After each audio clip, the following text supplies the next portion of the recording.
ప్రభావమును అంటే నీ మాయ ఉన్నంత వరకే రజస్సు త్రిగుణములు సాత్వికములు ఈ త్రిగుణములు ఉంటాయి. ఈ మాయ ఎప్పుడైతే తొలగిపోతాయో ఈ గుణములు కూడా తొలగిపోతాయి. ఆ మాయాకారం ఎంతవరకు ఉంటుందో అంతవరకు శత్రువు మిత్రువు వంటి నానా విధులు భావ పరంపర కొనసాగుతూ ఉంటుంది. ఎంతవరకు ఈ అజ్ఞానజనుడు నానాత్వ భావన రుచునో అంతవరకు మృత్యు భయం ఉంటుంది. ఈ అజ్ఞానంతో కూడుకున్నటువంటి నావారు నాది నారాజ్యము అనేటువంటి భావన ఉంటుందో అంతవరకు మృత్యు భయం ఉంటుంది.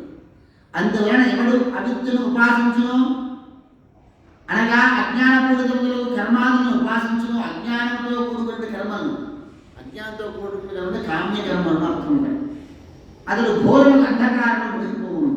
సర్వవిధముల పుత్ర కళత్రాది బంధనము కేవలం మాయా మూలము. రఘుత్తమ నీ దాసురాయకు మాయను మా నుండి దూరం చేయము.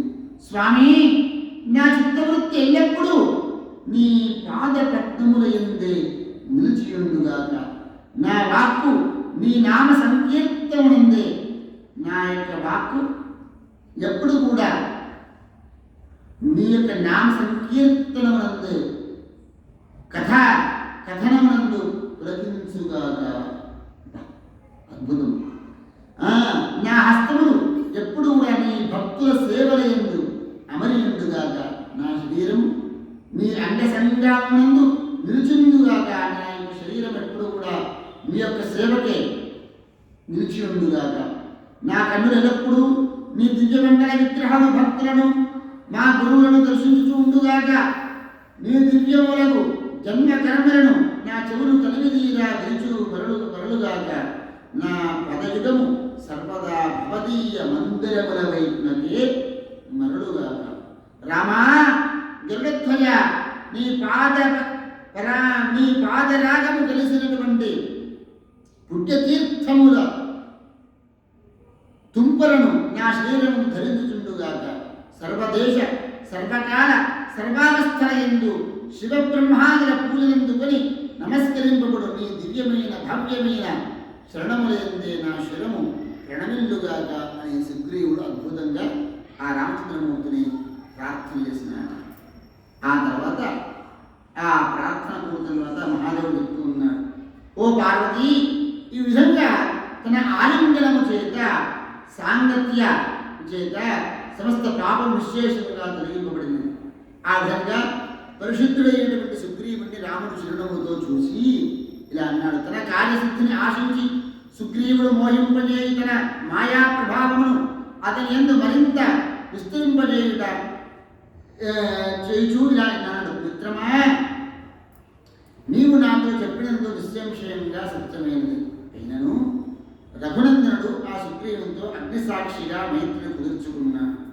అందుకు బదులుగా వానరరాజైన సుగ్రీవునకు రాముడు చేసిన ఉపకారమే ఉన్నది అని లోకమున నన్ను నిందించు కనుక ఇక ముందు రాబో కాలంలో ఈ విధంగా లోకాపవాదములకు నేను గురికాక తప్పదు.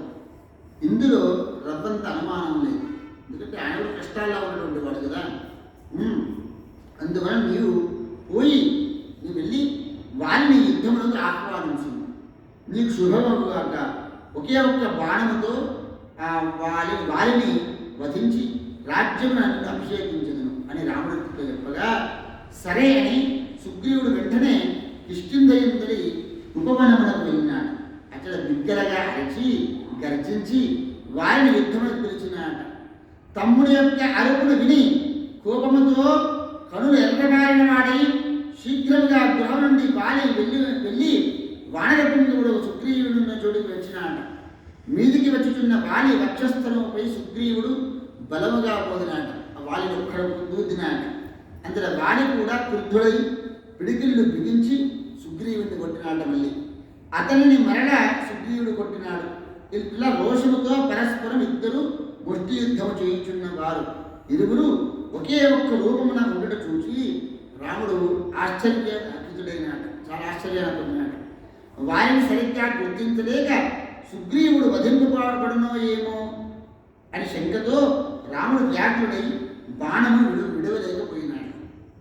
అంతటా సుగ్రీవుడు నెత్తురు గ్రక్కుచు భయగ్రస్తుడై పోరాటమును వదిలిపెట్టి పారిపోయి పారిపోయినాడు. వారి తిరిగి తన గృహం చేరుకున్నాడు.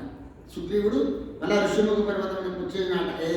ఇట్లా ఆ భయముతో వచ్చేస్తున్నాడు. అప్పుడు సుగ్రీవుడు రాముడితో ఇలా అంటున్నాడు. సుగ్రీవుడు, రామ, సోదరుని రూపమున నన్ను శత్రువుచే నన్ను చంపించగలిగితివా? ఒకవేళ నీకు నన్ను చంపగలని ఉండొచ్చో, నీకైనా కోపం ఉన్నట్టయితే ఓ ప్రభు నీవే స్వయంగా వదిలిపు. సత్యవాది రఘునాథ, ఈ విధంగా నాకు విశ్వాసం కలిగించుతుంది. శరణాగతవత్సల, ఎందుకు నన్ను ఉపేక్షించుతుంది అని అడిగినాడు. ఎందుకు ఉపేక్షించినాడయ్యా అంటే, పెద్దలు వాల్మీకి రామాయణుడు అంటే వాడికి వాడిద్దరు ఎలా అంటే ఇంకా సంశయమే, వాడిని గ్రహించగలడా లేదా?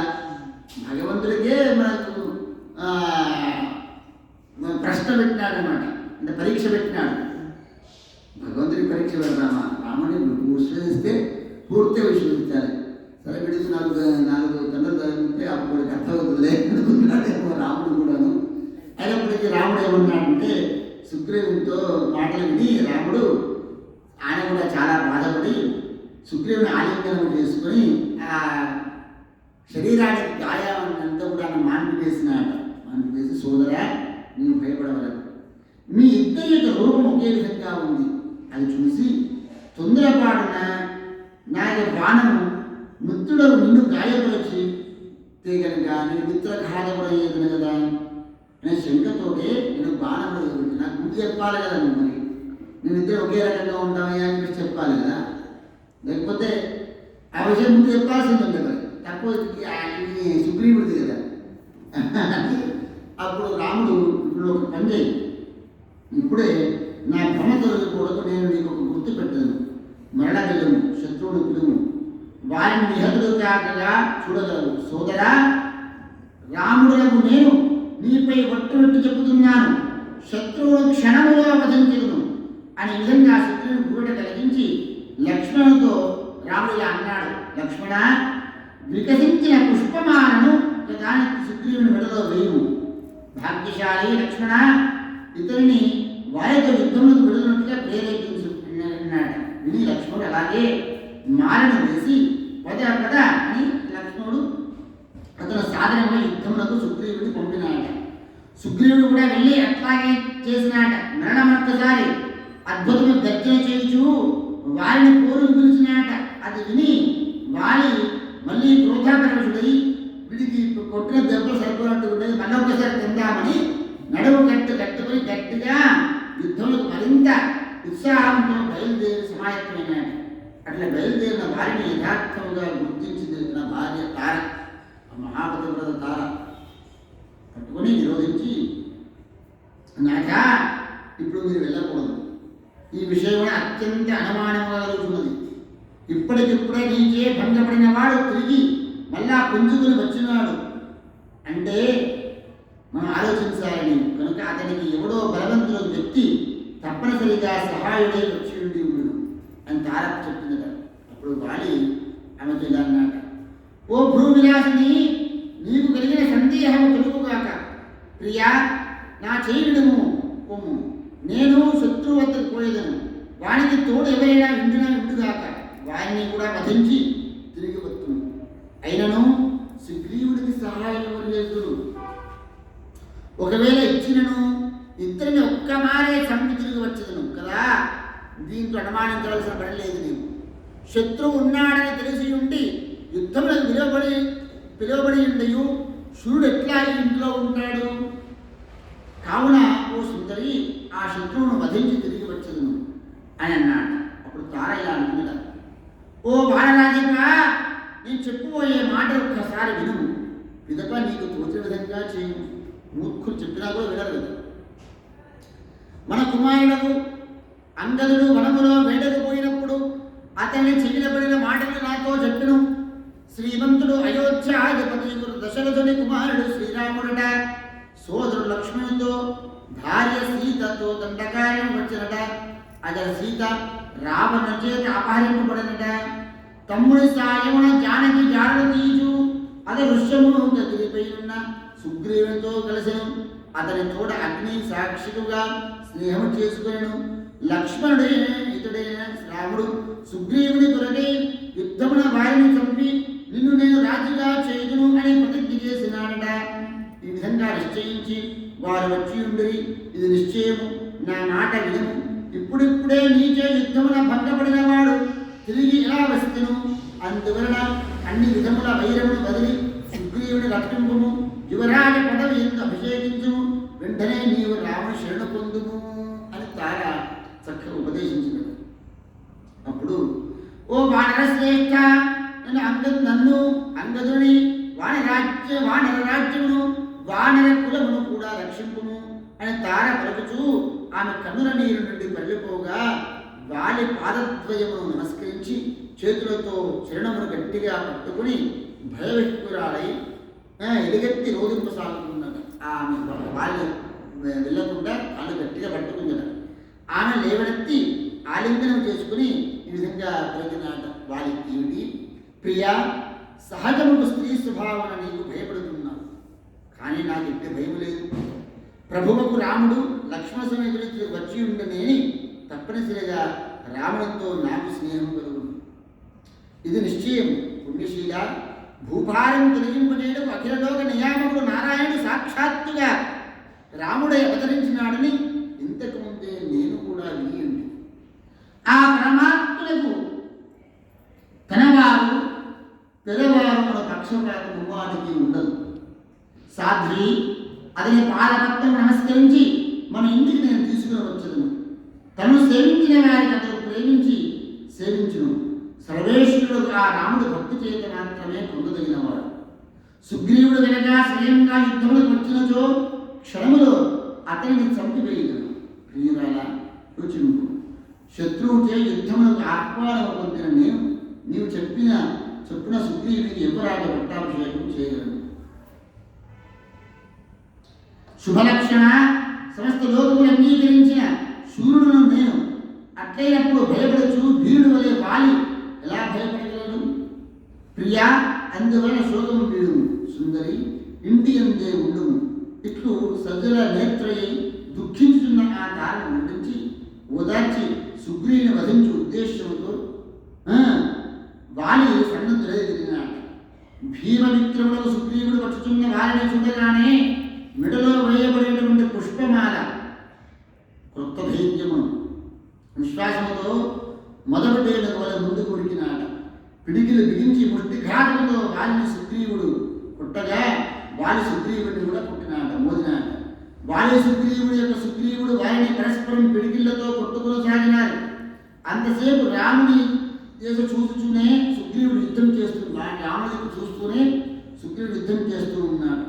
ప్రజాపందుడు రాముడు వారి ఇరువురు యుద్ధములో నిమగ్నమై ఉండగా తూణీరం నుండి అగస్త్యుడిచ్చినటువంటి తూణీరం నుండి బాణము తీసి దాన్ని ఇంద్రుని ధనస్సునందు సంధించినాడు. వృక్ష సమూహముల నాటున దాగి ఉండి ఆకరణాంతము లాగి వారిని బాగుగా గురి చూసి వారి హృదయమును లక్ష్యముగా చేసుకుని మహాబలుడైన అతడు పిడుగుపాటు పడి మహావేగం కలిగినట్టు సాయకం వెళ్ళినాడు. అంటే పిడుగు లాకుండా ఆ బాణం వదిలితే పిడుగు వెళ్ళినట్టే ఉంటుంది కదా. అంతటా భూమిని కంపింపజేయచ్చు వెళ్ళిన రామబాణం వాడి యొక్క హృదయమును చీల్చి వేసింద గొప్ప శబ్దము చేయొచ్చు. గాలి ఎగిరి కింద పడిపోయినాడు. ఆ విధంగా ఇక్కడ ఒక మాట మనము మరి వస్తుంది. వారిని రాముడు చెట్టు చాటుకు ఎందుకు చంపవలసి వచ్చింది అనేటువంటి దానికి ఇదే ఉదాహరణ. వారికి తెలుసు రాముడు ప్రభువు, సాక్షాత్ నారాయణుడు. రాముడు కనుక కనిపిస్తే వాలి కూడా శరణ పొందుతాడు. వాలిని కనుక శరణ పొందితే వాలిని చంపడానికి వీలు లేదు ఇంకా. అందుకని వారిని చెట్టు చాటు నుండి చంపినాడు. కారణం అది ఒక కారణం. అలాగే వానరుడు కూడా జంతువే, వానరం పాడనం కాబట్టి. అలాగే తమ్ముడి భార్య తను వస్తుంది, ముందు వస్తుంది. అంతటా ముహూర్త కాలము స్పృహ తప్పిపడిపోయిన వాలి తెలివి తెచ్చుకొని కమలనేయుడు ఎడమ చేతిలో ధనమును, కుడి చేతిలో వేరొక బాణమును పట్టి నారచీరలు కట్టి జటామకుటము చుట్టి విశాల వక్షమును కలిగి వనమాల విభూషితులై వెలుగుచున్నారు. శ్రీరాముడు చూసిన ఆ వాలి బలిష్టములు విశాలము భుజముతో నవీన ధూర్వాంగుల ఛాయతో ఇరువైపులా నిలిచి సుగ్రీవ సౌమిత్రుడు సేవించుచుండు రాముని గాంచినాట. ఆ విధముగా చూచిన రాముని గ్రహించుచు వాలి తిరస్కార వాక్యముతో నెమ్మదిగా ఇప్పుడు పలికినాట. రామా, నా వలన నీకు కలిగిన అపకారం ఏమిటి? ఇప్పుడు నీ చేత నేను ఎందుకు వధింపబడితేనే? రాజధర్మం ఎదుట నీవు ఇట్టి నిందనీయమగు కర్మను చేసితివి కదా. కావులనే చెట్లు గుంపుల మాటన దాని నా ఎందు బాణము వదిలితివి కదా. దొంగ వలె యుద్ధము చేయడం వలన నీకేమి కీర్తి కలుగును? శ్రీరామ, నీవు మనువంశ సముద్భవమైన క్షత్రియ వంశజులవే అగుదువేని నా ఎదుటకు వచ్చి నాతో యుద్ధము చేసి ఫలము పొందవలసినది. సుగ్రీవుని చేత నీకేమి చేయబడినది? నా వలన కానిదేది నీ భార్య నా వలన కాని సుగ్రీవునితో అవుతుందా? నీ భార్య దండగమనములో రావణుని చేత అపహరింపబడినదని, అందులకి సుగ్రీవుని శరణు వేడితివని విని ఉంటుంది. సుగ్రీవుడి యొక్క సాయమును వేడితివై విని ఉంటుంది. అయ్యో రామ, లోకమంతా నమ్మి ఉన్న నా బలమును గురించి నీవు ఎరగవైతుంది. తెలవదా? లోకమంతా తెలుసు నా బలము, నీకు తెలవదు కదా. రాఘవ, నేనే సంకల్పించి ఉండినచో రావణుని వంశమునంతయును కట్టగట్టి లంకతో సహా సీతను పట్టి అర్ధముహూర్త కాలములో తెచ్చి ఉండేవాడు వాడిని. రఘునందన, లోకములో నీవు ధర్మాత్ముడమని చెప్పుకుందురే, నన్ను ఒక వానరుని బోయవాణి వలె చెట్టు మాటన కొంచి ఉండి చంపి నీవు ఏ ధర్మమును పొందుతుంది, ఏ పుణ్యమును పొందుతుంది? వానర మాంసము తినటకు పనికిరా. మరి నన్ను చంపి నీవేమి చేసుకుందు? ఇట్లా అసంబద్ధముగా మాట్లాడిన వారితో రాఘవుడు ఇలా సమాధానిస్తున్నాడు. నాయన, నేను ధర్మరక్షకుడినై విల్లంబులు చేతపట్టి ఈ లోకమున నేను జన్మించినాను, అవతారాన్ని ఎత్తినాను. అధర్మపరులను వధించి సద్ధర్మపులను పరిపాలించదను. కుమార్తె, సోదరి, అధర్మ, దుహిత, భగిని, భ్రాతృ, భార్య చేవ తథాస్మృష. ఇది ముగ్గురు కూడా కుమార్తె, సోదరి, తమ్ముడి భార్య, కోడలు, ఈ నలుగురు కూడా సమానులే. కుమార్తె వంటి వారే, సోదరి, తమ్ముడి భార్య, ఆ విధంగా కోడలు కూడా, వీరందరూ కూడా కుమార్తె భావన. వీరిలో ఏ ఒక్కరితోనూ సంభోగించను, వారిపై మనసు ఉంచను వాడు మూఢాత్ముడు, మహాపాపి. అట్టి వారిని రాజు ఎప్పుడైనా చంపవలేదు. ఖచ్చితంగా దాన్ని వాడు వధించవలసిన రాహుడే వాడు. వానరుడా, నీవు చిన్న సోదరుని భార్యతో బలత్కారంగా గమనించుచుంటుంది. అందువలననే ధర్మవేత్తనవు నా చేత నీవు చంపబడుతుంది. నీవు జాతికి వానరుడై ఉండి మహాత్మైన వారు లోకములను పవిత్రము చేయబోయే ఇదిలో సంచరించదని తెలియకుంటుంది. వారితో మితిమీరి మాట్లాడరాదు అని రాముడు పలికిన ఈ మాటలు విని రాముడు రమాపతి అని తెలుసుకుని వాలి భయభీతులైన వెంటనే వాలి అతని ప్రణమిల్లి సంభ్రమముగా రాముతో ఇలా అన్నాడు. రామా, శ్రీరామా, మహానుభావ, నీవు పరమేశ్వరుడు తెలుసుకుంటుంది. నాకు తెలుసు. తెలియకనంటే నాకే చేయకనగా పలుకబడిన మాటలకు నన్ను క్షమింపు. స్వయముగా నీ బాణముతో కొట్టబడి విశేష విధముగా నీ కళ్ళెదుటనే ఈ కట్ట నుండి ప్రాణం వదులుచున్నాను. నీ దర్శనము మహర్షులకు కూడాను దుర్లభమైనటువంటిది. ఎవడైనా మరణించి వేల పరమశుడై కూడా ఎవడి దివ్య నామమును నోట పలికిన అయినప్పటికీ కూడాను ఎవడైతే పరమశుడై దివ్యమైన నీకు నామాన్ని నోట కలిగినో వాడు పరమపదము లభించును. అటు నామాంకితులకు నీవు స్వయముగా నా ముందు నిలిచినట్టు తండ్రి దేవా, నిన్ను పరమపురుషుడిగా మంగళప్రదులుగా జానకీని లక్ష్మిగా ఎదిరిగితిని. నీవే బ్రహ్మచే ప్రార్థించబడి రావణవధార్థమై ఆవిర్భవించుతమని నాకు ముందుగానే తెలుసు. రామా, నీ ఉత్తర పదములకు పోవుచున్న నాకు అనుమతి నువ్వు. నా తోటి సమాన బలశాలి అంగదుని ఎందు నీ దయ, నీ దయను చూపును. నా కుమారుని అంగదుని నీవు దయ చూపును. నీ చేతితో నా హృదయము తాకి బాణమును ప్రకటించి వేయుము. రామా, ఇలా నీకు ఇట్లా ప్రార్థించగా అట్లే అని రాముడు వారిని చేతితో ప్రేమగా నిద్రగా ఆ వానరుడు దేహమును వదిలిపెట్టి మరుక్షణములో అమరేంద్రుడైనాట. ఓ భవాని, రఘుత్తముని బాణము చేయి కొట్టబడి సర్వసుఖముల అంతరింపచేయు రాముని చల్లని చేతుస్పర్శ చేత వానర దేహములు వెంటనే వదిలి అనన్యలభ్యము పరమయోగి గణములకు కూడా పరమయోగులు కూడా గుణములు కూడా చేరరాని దివ్య పదమును వారి వెంటనే పొందగలిగినాట. శ్రీమద్ అధ్యాత్మ రామాయణే ఉమామహేశ్వర సంవాదే కిష్కింధకాండే ద్వితీయ